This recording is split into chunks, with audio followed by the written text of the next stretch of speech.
केंद्रीय मंत्री अनुराग ठाकुर पहुंचे मंडी। इंडोर स्पोर्ट्स कॉम्प्लेक्स सुंदरनगर का निर्माण जारी। क्षेत्र के खिलाड़ियों को बड़ी सुविधा होगी उपलब्ध। केंद्रीय मंत्री ने कहा, खेल राज्य सरकार का विषय है।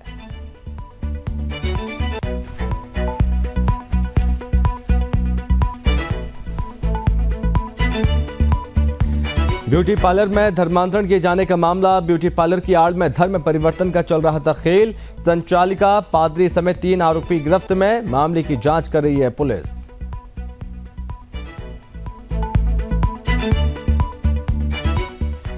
फिरोजाबाद में पुलिस और बदमाशों के बीच मुठभेड़। 2 इनामी बदमाशों को लगी गोली। 25-25 हजार रुपए का इनाम था घोषित। दोनों आरोपियों के विरुद्ध 36 मामले दर्ज।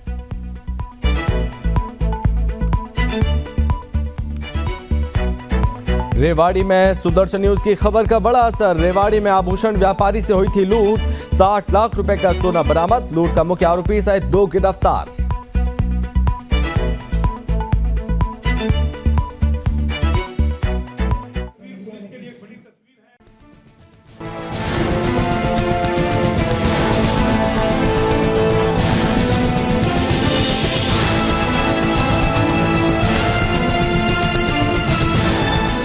आप देख रहे हैं सुदर्शन न्यूज।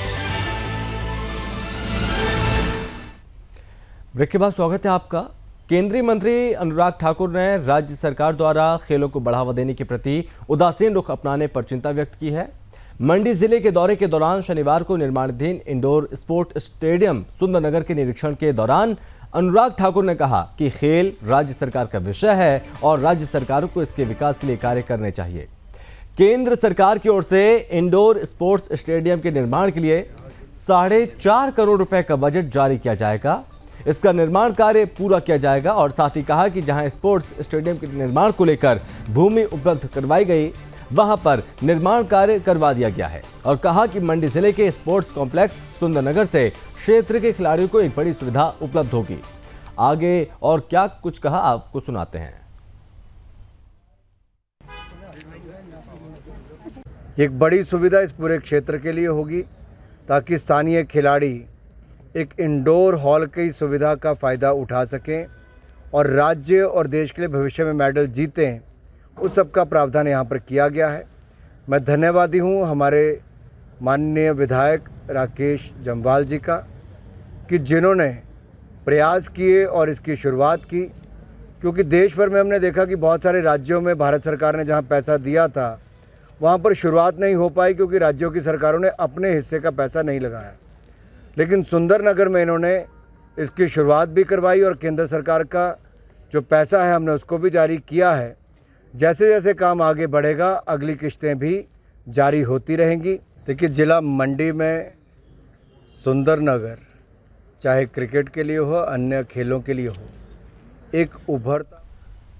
खबर यूपी के नोएडा से है, जहां पर सुपरटेक इको विलेज में लगातार 22 दिनों से प्रदर्शन चल रहा है। स्थानीय लोगों ने जमकर विरोध किया, नारेबाजी की। बताया जा रहा है कि एनपीसीएल के द्वारा जो तय किया गया रेट है, उसी रेट की तर्ज पर किलोवाट की आपूर्ति की जाए। वहीं फ्लैट ऑनर है, उनका यह भी कहना है कि फ्लैट खरीदते समय पार्किंग का कुछ और चार्ज था, लेकिन अब कुछ और चार्ज कर रहे हैं, जो कि बिल्कुल गलत है। वहीं फ्लैट ऑनर को बिल्डर से जो समस्या है, इस पर बातचीत की हमारे संवाददाता ने। आइए आपको सुनाते हैं। दिल्ली एनसीआर में हर किसी का सपना होता है घर लेने के लिए, और घर लेने के लिए लोग अथक प्रयास भी करते हैं, जद्दोजहद करते हैं, जमा पूंजी बनाते हैं और उसी जमा पूंजी से घर लेते हैं। बिल्डर के द्वारा प्रलोभन भी दिया जाता है, अन्य सुविधाओं के नाम पर पैसा भी लिया जाता है। स्विमिंग पूल हो, मेंटेनेंस हो, पार्किंग की बात की जाए, कम्युनिटी सेंटर की बात की जाए, क्लब के नाम पर इनसे पैसे भी लिए जाते हैं। लेकिन इन सारी सुविधाओं से इन फ्लैट वायर्स को वंचित कर दिया जाता है। हमारे साथ कुछ लोग मौजूद हैं, मैं उनसे बात करूंगा। ये वही लोग हैं जो कि इस फ्लैट में रह रहे हैं, यहाँ आकर घर खरीदे हैं। इसमें सबसे मुख्य मुद्दा है एनपीसीएल का मल्टी पॉइंट कनेक्शन, और जो ग्रिड लोड है उसका जो बिल्डर चार्ज ले रहा है वो 29,500 रुपये है, जबकि एनपीसीएल 110 रुपये में करता है, वही लोड बढ़ाता है। 52 टावर्स में पोजीशन दे दिया गया है, सारे टावर्स अधूरे हैं, एक भी टावर कंप्लीट नहीं हुआ। किसी में कॉमन एरिया मिसिंग पूरा नहीं है, किसी में लिफ्ट पूरी नहीं है, किसी में प्लास्टर पूरा नहीं है, फायर सिस्टम तो किसी भी टावर में कंप्लीट नहीं है। में 3-4 साल पहले 50,000 रुपये में कवर पार्किंग होती थी, राइट, और सुपरटेक देता था। वो मांग एक फिर भी जायज़ है, लेकिन इन्होंने क्या किया कि इन्होंने कवर पार्किंग बनाई नहीं। जब आप एक पार्किंग को किसी भी प्रोजेक्ट के पार्किंग को जो 1 साल में बनना, अगर आप उसको 5 साल में 8 साल में बनाओगे तो आपकी लागत बढ़ेगी। तो उसमें हमारा तो कोई कसूर नहीं है, हमने तो आपको पैसे दे दिए, फिर आपकी गलती है, आपने पैसे लिए, आपने पार्किंग नहीं बनाई, आपने उस पर सारे प्रोविजन नहीं थे, तो मैं 6 लाख रुपए क्यों दूँ उसके। नौकरी करने वाले लोग हैं यहाँ पर, किसी पर टाइम नहीं है, मतलब मजबूरी है, 10-11 साल बाद बैठ के हम लोगों को ये काम करना पड़ रहा है। उसका रीज़न क्या है? सुपरटेक के रिलेशन हो सकते हैं गवर्नमेंट से भी, क्योंकि उनको भी अपना कुछ फुलफिल करना है, रिक्वायरमेंट आपका इलेक्शन भी आता है ना, रिक्वायरमेंट फुलफिल होती है, हम लोग से कुछ मिलता नहीं है, वोट देते हैं हम लोग, बेवकूफ़ से वोट दे रहे हैं बैठ के उन लोगों को।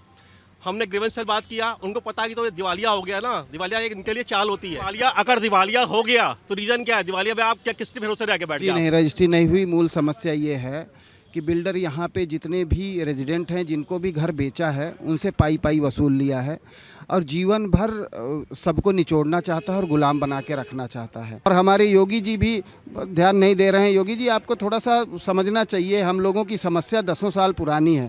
आखिर लाके NPCL का कनेक्शन ही करवा दो, कुछ नहीं करवा रहे हो तो उसके बाद हमारे टावरों की रजिस्ट्री करवा दो। वहीं सीएम योगी से गुहार भी लगाई है। अब देखना ये रहेगा कि आखिर इस पर गौतम बुद्ध नगर कि डीएम या फिर ग्रेटर नोएडा अथॉरिटी इस पर क्या संज्ञान लेती है, क्या इन जो फ्लैट बायर्स है क्या उनको राहत मिलती है, क्या वो मेंटेनेंस चार्ज जो जिस तरीके से भी ग्रस्त हैं क्या उनको ग्रस्त से मुक्ति मिल पाएगी। कैमरा पर्सन ऋतिक के साथ प्रेम भारद्वाज।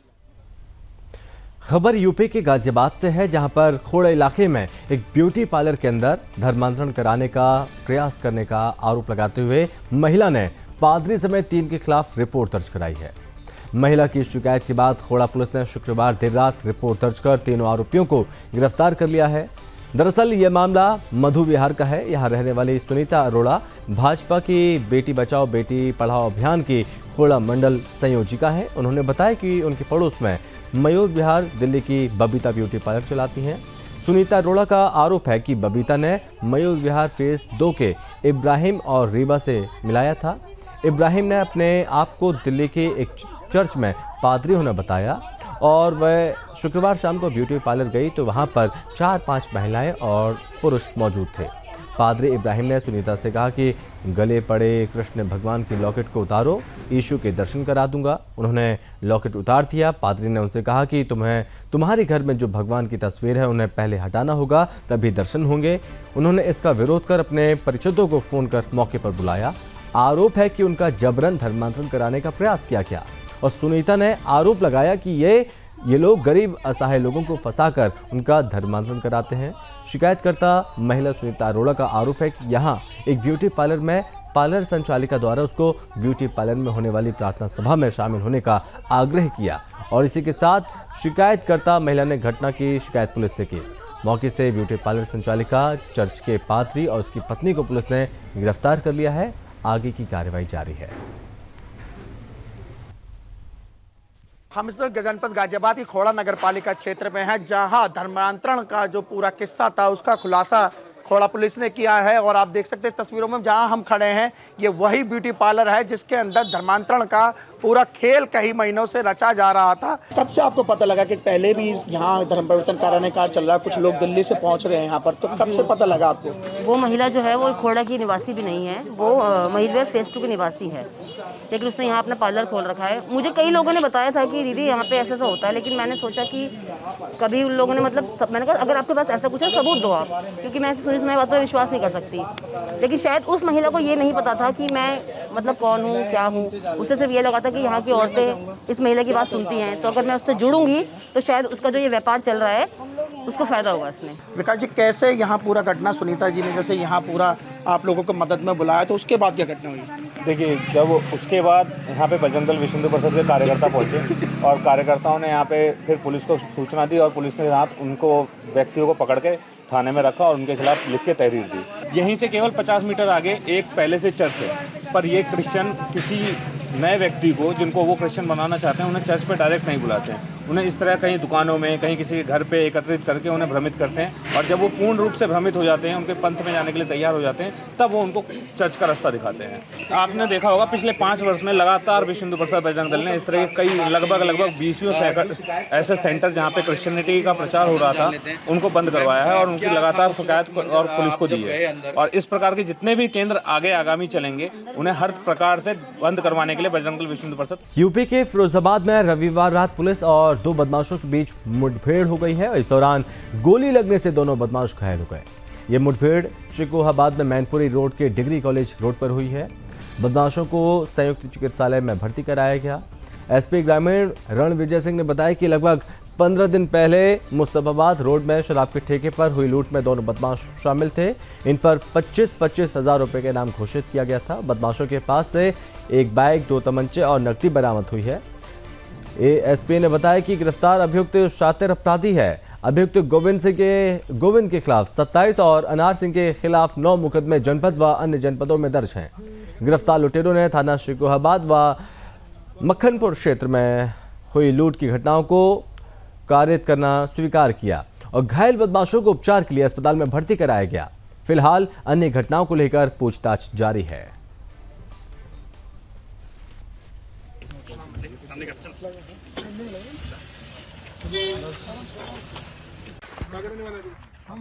गांव की तरफ जा रही है, उसी में एक बाइक सवार लोग भाग रहे थे। हम लोगों ने चारों तरफ से घेराबंदी की।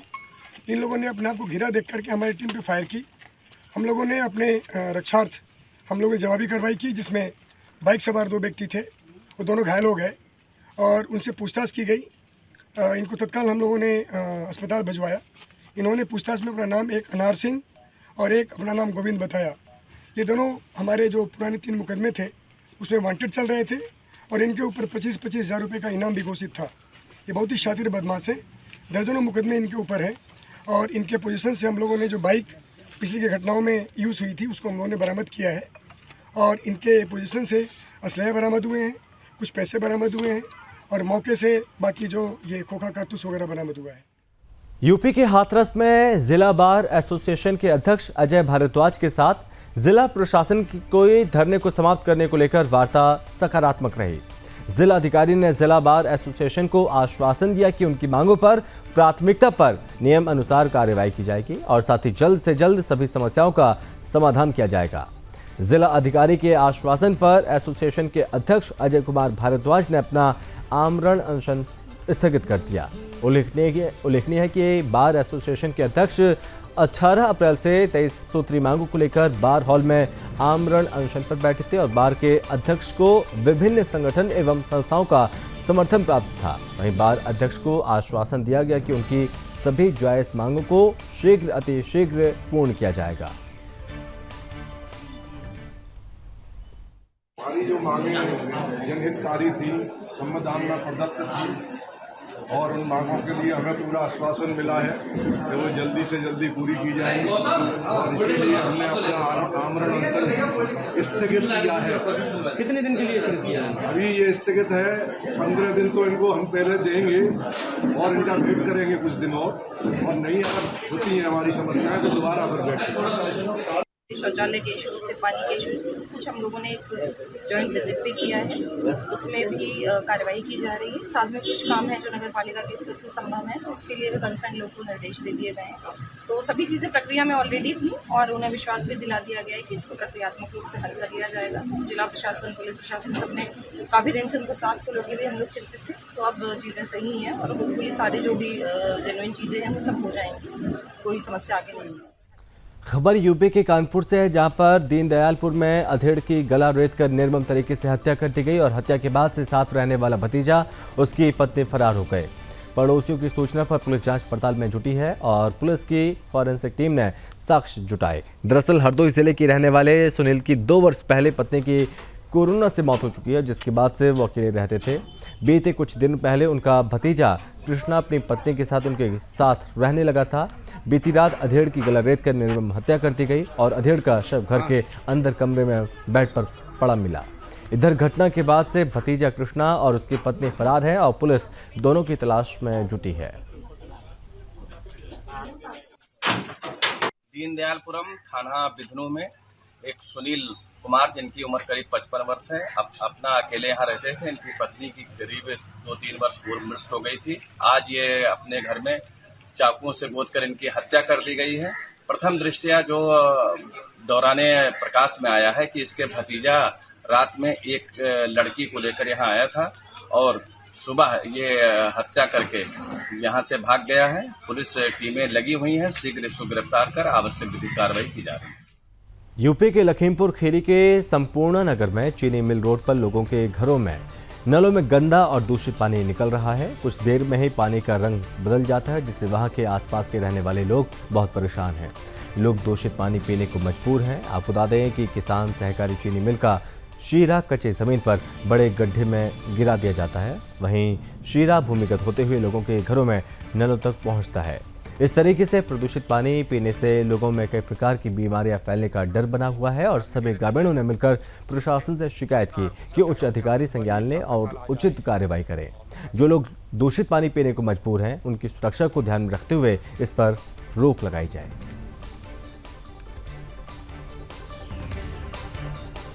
राजस्थान के कोटा शहर में सोगरिया से लेकर चंद्रसेल की 4.5 किलोमीटर की सड़क बदहाल स्थिति में है और जिसके चलते आमजन को काफ़ी परेशानियों का सामना करना पड़ रहा है।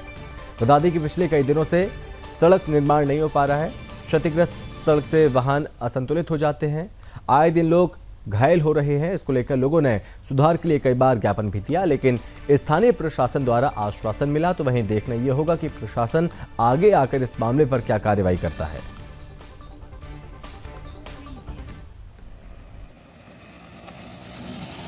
मसला सामना करना पड़ रहा है सर। बच्चों को ट्यूशन भी भेजते हैं ना, तो भी बहुत खतरनाक काम हो रहा है हमारे लिए। गिर जाते हैं बच्चे भी। 3 बार तो गाड़ी टूट चुकी है। कहाँ तो नई गाड़ी दिलाए बच्चों के लिए। दे सकते हैं सर रिपोर्ट। छोटा कलेक्टर में हुआ है, लेकिन कोई सुनवाई नहीं हो रही। आश्वासन दिया जा रहा है, धूल मिट्टी इतनी उड़ती है जो साफ दिखाई भी नहीं देता। मुलाजी कोई साधन जा रहा हो ना, तो उसको क्रॉस करके आगे नहीं निकल सकते हैं। तो बड़ी परेशानी होती है हमारे को भी। कमर में सर दर्द होने लग गया। अब तो गाड़ियाँ टूट रही हैं। टीचर्स वगैरह आते हैं तो रास्ते में गिर जाते हैं। बच्चे हमारे भी जाते हैं पढ़ने, तो वो भी गिर जाते हैं सर। जल्दी में होते हैं तो नहीं जा पाते, टाइम लगता है सर पहुँचाने में। कोई साधन नहीं मिलता है। और सर उधर से कोई बिना साधन वाला आता है तो ऑटो वाला भी मतलब रोड खराब बता के मनमाना किराया वसूल। हरियाणा के रेवाड़ी में आभूषण व्यापारी से लूट का पुलिस ने बड़ा खुलासा किया है और लूट के मुख्य आरोपी को गिरफ्तार भी कर लिया। बता दें कि सुदर्शन की खबर का बड़ा असर देखने को मिला, जहां रेवाड़ी पुलिस को बड़ी सफलता हाथ लगी है। और आपको बता दें कि सराफा व्यापारी से 60 लाख रुपए की लूट की घटना हुई थी। वहीं पुलिस ने लूट के मुख्य आरोपी सहित 2 को गिरफ्तार किया और 60 लाख रुपए का सोना भी बरामद कर लिया है। पीड़ित व्यापारी ने बरामदगी को लेकर पुलिस अधीक्षक का धन्यवाद किया और घटना का खुलासा करते हुए पुलिस अधीक्षक अमित भाटिया ने बताया कि 28 तारीख को हुई ये वारदात सीसीटीवी कैमरे में कैद हो गई। उसे आधार बनाकर पुलिस ने जांच शुरू कर दी।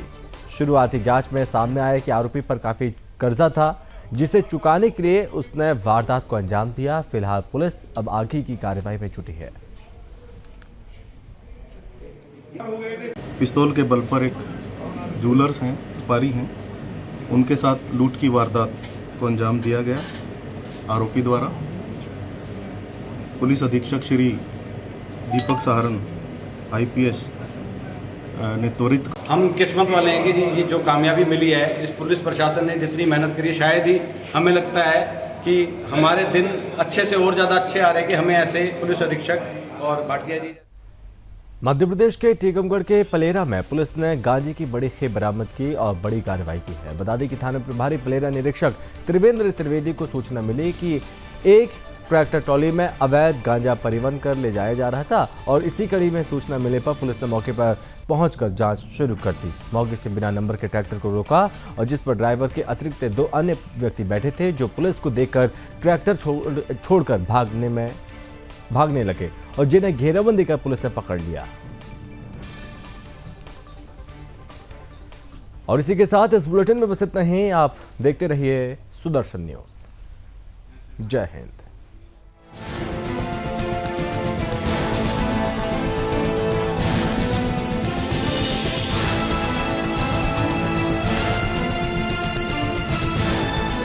आप देख रहे हैं सुदर्शन न्यूज।